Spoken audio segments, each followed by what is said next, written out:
ओम नमः शिवाय मित्रों, हमारे YouTube चैनल एस्ट्रोमेडी टॉक्स पर आपका हार्दिक अभिनंदन है। हमने पहले एक वीडियो बनाई थी ख्वाजा के लिए।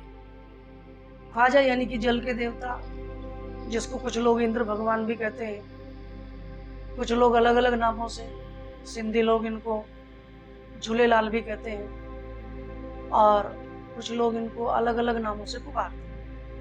लेकिन मूल रूप से मैंने आपसे बताया था कि मूल रूप से ये भगवान श्री हरि हैं, जो अक्षीर सागर में शेष नाग की सैया पर विराजमान। लेकिन गुरु के द्वारा दिया गया जो गुरु आज्ञा से मैं आपको बता रहा हूं कि ये ऐसे देवता हैं, आपने देखा होगा हम छोटी भी पूजा करते हैं घर में तो हम जल अवश्य रखते हैं, जल का लोटा अवश्य रखते हैं। शादी विवाह करते हैं तो वहाँ भी 7 से 8 दिन पहले जब बान लगते हैं, हल्दी होती है तो उससे पहले ही देवताओं की पूजा की जाती है और उसमें भी हम एक कलश घर में स्थापित कर लेते हैं। पितरों के नाम का भी बोलते हैं, घर के देवताओं के नाम का भी बोलते हैं। तो जल हमारे जीवन का एक महत्वपूर्ण अंग है और बिना जल की कोई भी पूजा हमारी की ही नहीं जाती।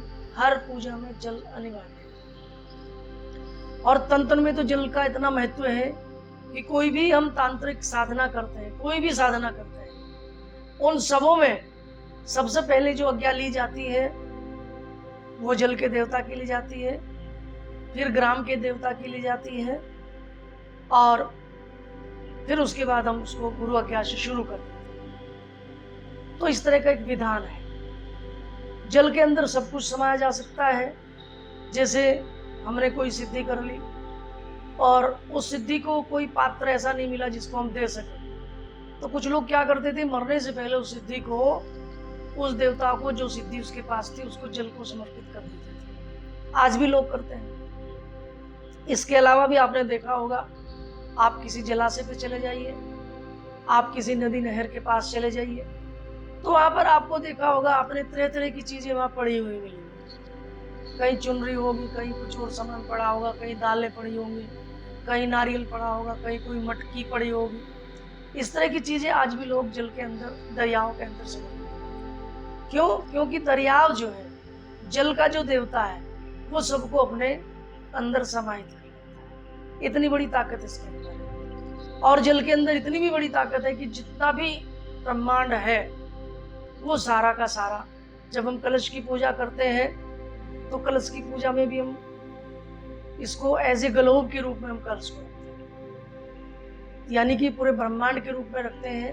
और जब ब्रह्मांड के रूप में हम रखते हैं तो सारे देव देवताओं का वास भी इसी में होता है और कलश की पूजा भी की जाती है। ओम कलशस्य मुखे विष्णु कंठ रुद्र समाश्रिताः मूले तत्स्थितो ब्रह्मा मध्ये मात गणा स्मृताः कुक्षौ तुषागरा सर्वे सप्त दीपा वसुंधराः ऋग्वेदो यजुर्वेदो सामवेदो यथर्वणः अंगे च सहिता सर्वे कलसन्तु समाश्रिताः अथ गायत्री सावित्री शांति पुष्टि करि सदा त्वयि तिष्ठन्ति भूतानि त्वयि प्रणया प्रतिष्ठिताः शिव स्वयं तमेवासि विश्वस्तं च प्रजापति आदित्या वसु रुद्रा विश्वे देवाश वैत्रिकाः तव तिष्ठन्ति सर्वे अपि यतः कामफलपदा तत्प्रसादादिं यज्ञं कर्तुमिह जलोद्भव सानिध्यं कुरु मदेवः प्रसन्नो भव सर्वदा। ये मंत्र है जल के देवता की, इससे प्रार्थना हम करते हैं। तो इसमें आप देखेंगे कि चारों वेदों से लेकर के सभी देवताओं, रुद्रों, वशुओं से 33 के 33 कोटि देवता इसी के अंदर निवास करते हैं। इसलिए जल की हर पूजा में प्रधानता रहती है, जल की हर पूजा में आवश्यकता पड़ती है। बिना जल के कोई पूजा हमारी मानी नहीं जाती। तो वो जो जल है, लेकिन अलग अलग रूपों में अलग अलग मानी जाती है। जैसे गंगा जल है, उसके अलग अलग विधान है। बहता हुआ जल है, उसका एक अलग विधान है। कहीं तालाब का जल है, उसका एक अलग विधान है। कुएं का जल है तो उसका एक अलग विधान है। और अगर हैंडपंप है कहीं, उसका एक अलग विधान है। घर में टूटी में पानी आता है, उसका एक अलग।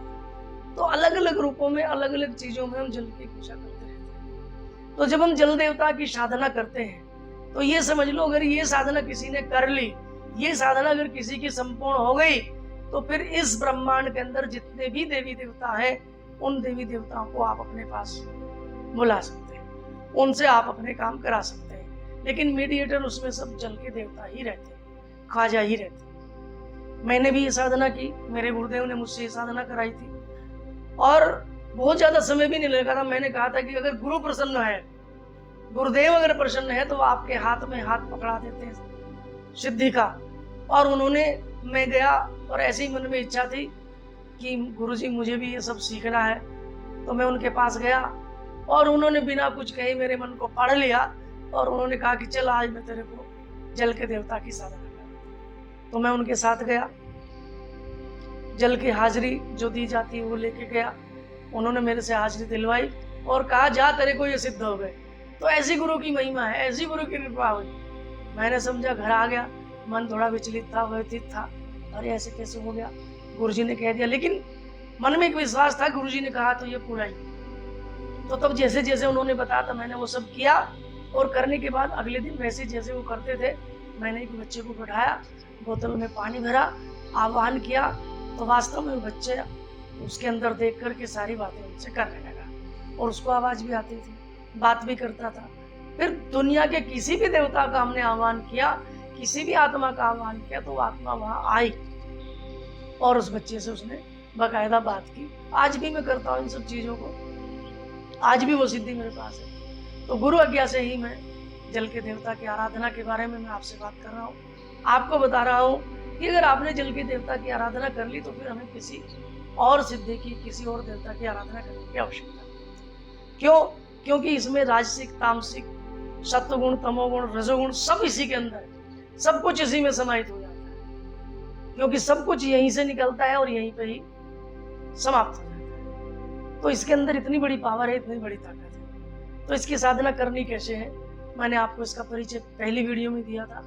इसके लिए क्या करें, आप कभी भी किसी भी शुभ मुहूर्त में बैठ जाए और स्नान ध्यान आदि से निवृत्त हो ले और निवृत्त होने के बाद सबसे पहले अपने गुरुदेव का ध्यान करें, अपने गुरु का स्मरण करें, गुरु से आज्ञा लें कि गुरुदेव मैं ये साधना करना चाहता हूँ। जब गुरुदेव आपको आज्ञा दे दें तो उसके बाद आप अपने जो नगर है, जिस नगर में आप रहते हैं, जिस गांव में आप रहते हैं, वहां पर एक क्षेत्रपाल देवता होता है।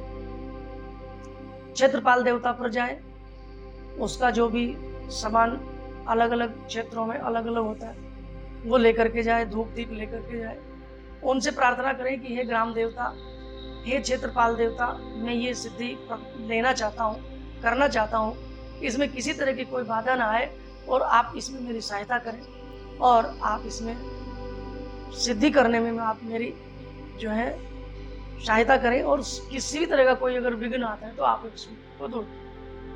ये आपने कर लिया। इसके बाद जल के देवता के लिए थोड़ा सामान होता है, वो मैं आपको बता दूंगा, वो सब लेकर के जाए, जल के देवता को निमंत्रण दे करके आ जाए कि मैं ये सब करना चाह रहा हूँ। उसके बाद फिर प्रातःकाल भोर में, भोर से मतलब सुबह 4 बजे से लेकर 6 बजे के बीच कभी बैठ जाए, कलश स्थापन करें और गणेश आदि नवग्रह आदि की सभी की पूजा करें। खुद कर सकते हो तो बहुत अच्छा, खुद नहीं कर सकते तो किसी से करा लें, योग्य ब्राह्मण से। वो सब स्थापना करने के बाद मंत्र का जाप है, जो मैं मंत्र बता दूंगा आपको, उस मंत्र का आप जाप करना शुरू और निरंतर 11 माला या 21 माला या 31 माला या 51 माला, जितने भी आपकी सामर्थ्य है उतनी करें। 1.25 लाख मंत्र करने हैं आपको और उन 1.25 लाख मंत्रों के लिए आपको थोड़ा समय तो जरूर लगेगा। अगर आप 40 दिन में साधना करना चाहते हैं तो 33 माला आपको प्रतिदिन कर लेते हैं। 33 माला प्रतिदिन आपने कर ली तो 40 दिन में 1.25 लाख मंत्र हो जाता है और फिर ये पूर्ण तरह से आपका सिद्ध हो जाएगा। साधना काल में नियम क्या है? साधना काल का नियम यही कि एक समय तो भोजन करें, आप एक ही समय भोजन करना है, वो सुबह कर लें, दोपहर को कर लें या शाम। दिन भर झूठ न बोलें, किसी के साथ छल न करें इन 40 दिनों के अंदर, और या तो जमीन पर सोएं या फिर तख्त के ऊपर सोएं, खाट चारपाई इत्यादि पर बिल्कुल न सोएं, या लोहे से बनी हुई जो चारपाई होती है फोल्डिंग जिसको हम कहते हैं, उस पर भी आपको शयन नहीं करना है। जमीन या तख्त, लकड़ी का बना हुआ तख्त, उसके ऊपर आप सोएं, ब्रह्मचर्य का पालन करें और शुद्ध सात्विक रहें और किसी के घर का खाना पीना नहीं है। अगर आपको कहीं आवश्यक रूप से जाना भी पड़ जाता है तो पानी इत्यादि भी आप अपने घर से लेकर के जाएं और उसी का सेवन करें। बाकी कोशिश ये करें कि आपको शुद्ध हाथों से बना हुआ भोजन प्राप्त हो। तो या तो उसको आप अपनी पत्नी से, बहन से, माता से, किसी से बनवाएं या फिर स्वयं बनाएं, अन्य किसी से उसको न बनवाएं, वही भोजन करें। और 40 दिन तक आप सुबह, दोपहर, शाम, त्रिकाल संध्या हमारे यहाँ कही जाती है। सुबह की संध्या सूर्य उगने से लगभग 1.5 घंटा पहले तक, दोपहर की संध्या जब ठीक सूर्य सिर के ऊपर हो, वो दोपहर की संध्या का समय होता है। और जब सूर्य हमारा अस्त होता है तो अस्त होने के 1.5 घंटे के अंदर अंदर हो जानी चाहिए, इसके बाद नहीं। तो ये त्रिकाल संध्या है, त्रिकाल संध्या भी कर सकते हैं आप। त्रिकाल नहीं कर सकते तो सुबह शाम भी करेंगे तो भी चलेगा। और अगर आप सुबह शाम भी नहीं कर सकते तो एक समय शाम में या सुबह में आप इसको कर लीजिए, तो निश्चित रूप से आपको ये सिद्ध हो जाएगी। बस एक ही शर्त है कि आपको मंत्रों का जाप निरंतर करना है। लहसुन प्याज का इसमें परहेज रखना है। किसी भी तरह का मादक पदार्थों का सेवन इसमें नहीं करना। आप गुटखा, बीड़ी, सिगरेट इत्यादि भी पीते हैं तो उसको भी बंद कर दें 40 दिन तक। क्यों? क्योंकि उससे क्या होगा, मैंने बहुत लोगों को देखा है कि हम उसी जिह्वा से मंत्र का जाप करते हैं, उसी जिह्वा से हम शराब इत्यादि का सेवन कर रहे हैं, उसी जिह्वा से हम अन्य चीजों का सेवन कर रहे हैं। तो जो जिह्वा से निकलने वाली ध्वनि है उसके अंदर उतना असर नहीं आएगा, उसके अंदर उतनी ऊर्जा नहीं पैदा होगी जितनी आप उसको चाहते हैं।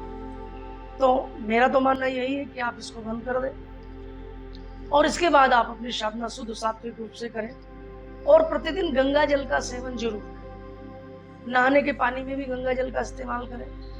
पीने के पानी में भी, जो दिन भर में आप पानी पीते हैं उसके अंदर 1-2 ढक्कन पानी में गंगा जल का डाल लें और उसी का आप सेवन करें। कोशिश करें दूध गाय का हो तो ज़्यादा बढ़िया है, गाय का ना हो तो भैंस का भी आप इस्तेमाल कर सकते हैं। लेकिन गाय का शुद्ध और सात्विक माना जाता है क्योंकि सभी देवों का निवास गाय के अंदर मानते हैं। और गाय भी हो तो देसी गाय है, ये अमेरिकन या हॉस्टन फ्रीजन जो इस तरह की बाहर की विदेशी गाय है उनका दूध भी अच्छा नहीं है। देसी गाय हो और उसका आप दूध का इस्तेमाल करें, उसकी खीर का इस्तेमाल करें, उसके बने हुए व्यंजनों का इस्तेमाल करें तो इसमें आपको और ज़्यादा लाभ मिलना शुरू हो जाएगा। तो इस तरह से अगर आप साधना 40 दिन आपने कर ली तो एक ऐसी साधना है जिसको करने के बाद आपको किसी और साधना करने की आवश्यकता नहीं। और आप स्वयं भी सब कुछ देख करके बता सकते हैं। और स्वयं नहीं तो आप किसी छोटे बच्चे को 10 से 7-8 साल से लेकर के और 10 साल तक का बच्चा बैठ जाएगा और किसी बोतल में या किसी कांच वाले बर्तन में पानी भर लीजिएगा, उसमें उसके दर्शन किस तरह से करने वो हम आपको बता देंगे। तो उसमें वो उनको बुला करके उनसे बातचीत कर लेता है और सब कार्य आपके बैठे बैठाए हो जाएंगे। आप व्यक्ति कहीं भी बैठा हो, कितनी भी दूर बैठा हो, वो उनसे देख करके बता देगा कि ये व्यक्ति वहाँ है, ये काम कर रहा है, ऐसे रंग का इसने कपड़ा पहना हुआ है। यहाँ तक वो सारी चीज़ें मैंने बहुत बार करके देखी हैं और बहुत सारे लोगों को करा के भी देखी है, तो बिल्कुल सटीक काम करता है। तो ये साधना आप कर सकते हैं और ये साधना अगर आपने कर ली तो निश्चित रूप से फिर आपको किसी और साधना की करने की आवश्यकता नहीं। अब इस साधना का मंत्र क्या है? साधना का मंत्र है ख्वाजा बादशाह 170 भाई अदास 170 भाई अदाद। जैसे कारज गुरु गोरखनाथ के सिद्ध करके लाए वैसे ही कारज मेरे सिद्ध करके लाओ। जो मेरे कार्य सिद्ध करके नहीं लाए तो नोना दे की नरक कुंडी में पड़े।